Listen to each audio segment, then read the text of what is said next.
Mga kabayan, kamusta po? Si Kamanong po, nagbabalik na naman po muli para po magkomento po sa inyo dito po sa Tambayan Makabayan. Magandang umaga po muna sa inyo, tanghali, hapon, gabi at madaling araw po sa ating lahat. Sana po nasa maayos po tayong kalagayan. Mag-umpisa na po tayo mga tambay, komentuhan na po natin. Ito pong pahayag ni Boying mga tambay, ito pong ombudsman na si Boying ay hindi raw po niya nakakalimutan. Hindi raw po niya nakakalimutan ang mga issue ni Vice President Sara Duterte, mga kababayan. At may plano po sila rito sa issue po ni Vice President. Pero yung issue niya po, gusto pong kalimutan natin. Di ba ba, napakarami po kasi nilang issue sa korupsyon. At yung issue po ng Vice President, na katulad po ng sinasabi nilang confidential fund, na malinis naman po siya sa COA, yung 125 million. Pero si Boying po ay tumataginting na nakahawak po ng confidential fund na hindi bababa sa 1.5 billion. Pero kailangan po natin kalimutan yon. Pero yung kay Vice President, na wala pong issue ng korupsyon, ay pilit po kailangan nilang buksan at lagyan yata ng issue. Pakinggan po natin si Boying, mga tambay. Binigyang diin ni Ombudsman Jesus Crispin Boying Remulla na hindi niya nakakalimutan ang dati nang nasabi sa publiko ukol naman sa planong pag-iimbestiga sa mga usapin na may kinalaman kay Vice President Sara Duterte. Sa exclusive interview ng Bombo Radio Philippines, sinabi ni Remulla na buhos lamang sa ngayon ang kanilang atensyon sa usapin ng flood control scandal dahil sa laki ng perang pinag-uusapan na pondo ng bayan at mga individual na nasa sangkot sa naturang usapin, ngunit maaari namang isusunod ang pagsilip sa iba pang mga usapin, kabilang na ang mga naunang naimbestigahan ng mababang kapulungan ng Kongreso at iba pang sangay ng pamahalaan.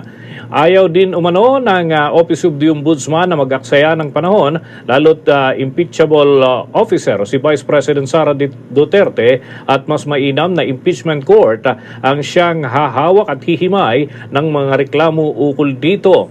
Ang mga nalikom na impormasyon naman ng impeachment court ay maaaring hingin bilang bahagi ng kanilang pagkalap ng mga impormasyon alinsunod sa kapangyarihan ng Office of the Ombudsman. Kung ganyan, narito ang naging bahagi ng exclusive interview ng Bombo Radio Philippines kay Ombudsman Jesus Crispin Boying Remulla.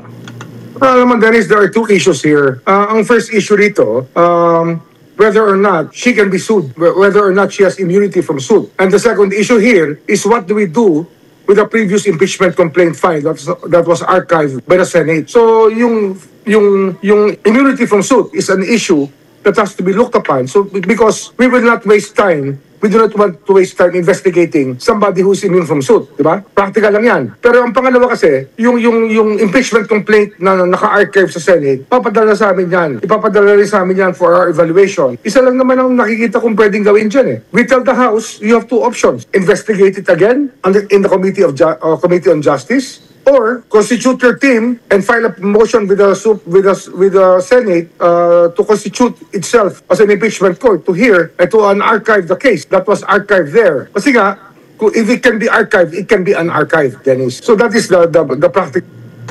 Bahagi yan ng mga pahayag ni Ombudsman Jesus Crispin Boying Remulla sa exclusive interview ng Bombo Radio. Yan po mga tambay, ang pahayag po mga tambay. Hindi naman po nila tatantanan yan, yung issue na kay Vice President, yung confidential fund. Hindi naman nila tatantanan yan. Dahil yan naman po talaga ang plano nila. Hindi po ba? Planado naman po talaga nila yan. Dahil nga po, hindi po nila magugustuhan makabalik ang isang Duterte sa Malacanang. Dahil po, 100% sila po ang dapat imbestigahan umano. Napakararami pong pera. Issue ng pera, kay lalaki. Trilyon, daan-daang bilyon po ang nawawala po sa mga Pilipino, sa atin, dahil po sa korupsyon nila umano. Katulad po ni Boying, kilalaki po ng confidential fund yan, lalong-lalo nung naging DOJ secretary siya. Mga kabayan, daan-daang milyon, at meron pa siyang isa. Ito pong 2025, naging ombudsman po siya bago siya umalis, ay nakakuha po siya ng tumataginting na 1.5 billion confidential fund. Nakita niyo po, matindi. Yung 125 million ng Vice President, kailangan po i-impeach. Pero yung 1.5 billion ng isang ombudsman, hindi po kailangan. At lalong-lalo po sa Pangulo. Hindi po kailangan ma-impeach yung 4.5 billion, hindi bababa sa 4.5 billion. Hindi. Wala pong dapat magsampa ng impeachment sa Pangulo. Wala po. Kahit po yung may issue po ng pulburon na sinasabing bonget nung kapatid, wala. Hindi po dapat pag-aksayan ng panahon yan. Pagka po mga korupsyon nila ang issue umano. Hindi po ba? Kaya nga pa talon-talo po ang mga Pilipino sa mga taong ito. Ang mga Pilipino po ay ginagago lang po, tinatarantado at niwawalang hiya nila umano. Pero ang totoo po, real talk, lahat po ng pera ng Pilipino ay sila po ang nagpapasasa umano. Hati-hati po sila umano. Kaya nga po ang delivery ng pera Ang delivery ng pera magmula sa Malacanang ayon kay Saldico, hindi ba? Kitang baluslos at binubusog naman po nila sa pondo at confidential fund ang mga kaalyado nila. Nakita nyo po kung saan napupunta. Halos ang napakalaking porsyento ng pera ng taong bayan. Dito lang po sa mga demonyo. Demonyo at sakim at walang hiya na mga politiko at lingkod bayan umano sa ating bansa. Yan naman po ginagawa naman po talaga nila yan. Gagawin po nila, kaya nga po nila pilit po nila pinababagsak yung mga bumoto po ng no sa impeachment. Nakita niyo po, pinupuruhan nila. Hindi po ba? Pinupuruhan nila para pagka binuksan na po at kinuha na po sa archive yung impeachment na na-archive po sa Senado, bubuksan po ulit nila yan at dadali na naman at ibabalik na naman sa Kongreso. Hindi po ba? Yan, pagpipiestahan na naman po nila yan. Dahil nga po, malapit na po ang 2028. Dahil nananatili naman po bulag, pipi at bingi ang mga kasundaluhan natin. Wala naman po nakikitang talamak na korupsyon at may issue pa ng pulburon. Si Bonget, mga kabayan. Kaya nga po, si BP Sara po kasi nakatadhana po yan. Nakatadhana po na susunod na Pangulo yan. Kahit ano po gawin nila. Kahit po pabagsakin nilang pabagsakin. Pero habang pinababagsak po nila ang Vice President, sila po ang nalalagay sa hot seat.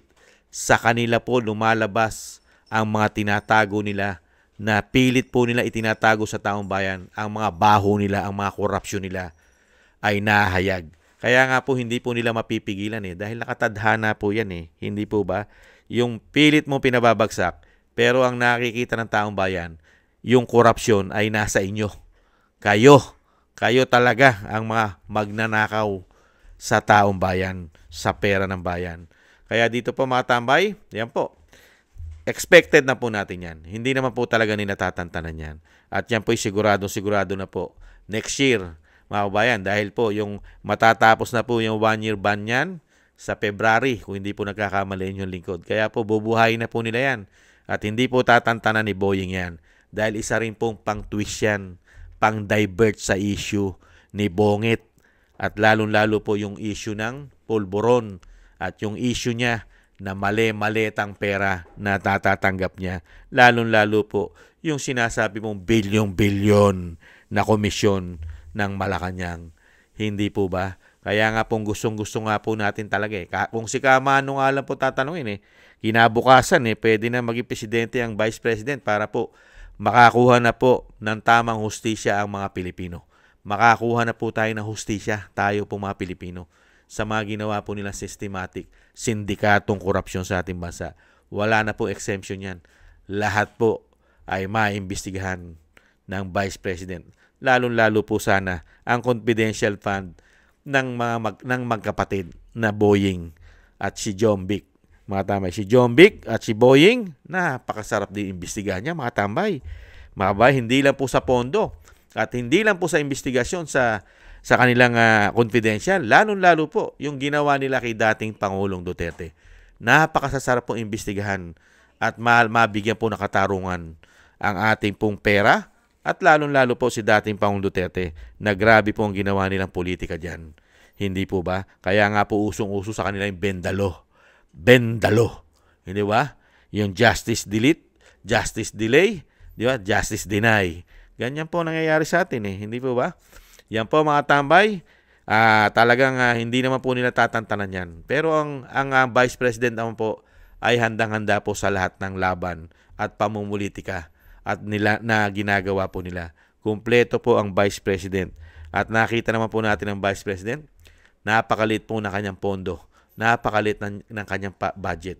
Ay nagagampanan po ng kanyang opisina, ang kanyang satellite offices sa buong Pilipinas, Luzon, Visaya, Mindanao, ay kahit papaano po sa liit ng binibigay sa kanya at panggigipit na budget, ay lahat po ito ay nakakatulong po sa buong Pilipinas at sa ating mga Pilipino. Lalong-lalo kung malalapit po tayo sa mga satellite offices ng Office of the Vice President. Hindi po ba? Hindi po katulad ni Boeing Confidential Fund, 1.5 billion. Natulungan po ba tayo ng Confidential Fund ni Boeing? 1.5 billion, mga kabayan. At lalong-lalo na yung kanya Commander-in-Chief, 4.5 billion. Hindi po ba? Muli po mga tambay, maraming salamat po sa nakagusto po ng ating tambayang mga kabayan. Thank you po sa inyo. At sa ating po mga subscribers, maraming salamat po. At siyempre po yung ating pong mga nagko-comment, like, share, and subscribe. Maraming salamat po sa inyo. At yung nagbibigay po ng tulong, thank you po sa inyo lahat. Mabuhay po kayo. At yung dasal po natin mga tambay, na sana po ay magwakas na po ang mga kawalangian at kademonyohan po nilang ginagawa sa ating bansa. Lalo po ang ginagawa ng pagnanakaw at pamumulitika. Grabe. At ganun din po ang ating kaligtasan at ang kaligtasan din po ng pamilya Duterte. Tayong lahat po ay maingatan po sa kapahamakan. At syempre po, ganun din po ang kalayaan at madugtungan pa po ang buhay at kalakasan ng dating Pangulo at makalabas na po siya sa lalong mabilis. Maraming salamat po sa mga dasal po ninyo, mga kababayan. At muli po mga tambay, ingat-ingat po tayo at tiis-tiis muna, tiis-tiis lang po. At meron po mga pag-asa ang ating bansa na muling makabangon. At hindi naman po magtatagumpay ang mga demonyong yan sa ating bansa. May kawakasan din po ang mga yan. Paalam, bye-bye.